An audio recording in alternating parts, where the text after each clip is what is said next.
If you encounter the error 0x80240024 while trying to update Windows or access the Microsoft Store, then please watch this video. I will guide you through the resolutions.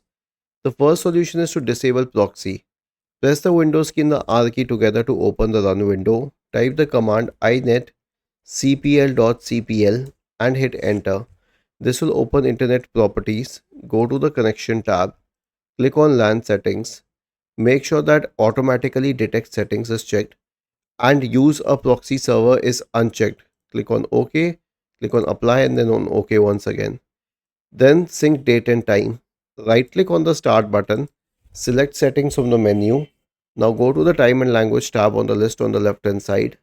Select date and time. Check all of these three buttons, they should be on, and then click on sync now. The next one is to reset the Microsoft Store.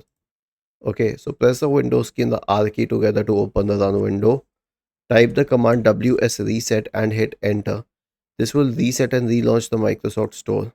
And finally re-register the Microsoft Store. So we have a command line for it. All you need to do is copy it, search for PowerShell in the Windows search bar, click on run as administrator in the right pane and paste it and hit enter. Was this helpful? If yes, then please subscribe to the channel. If not, then let us know in the comment section of the video on how we could help you further. Thank you for watching this video and have a nice day.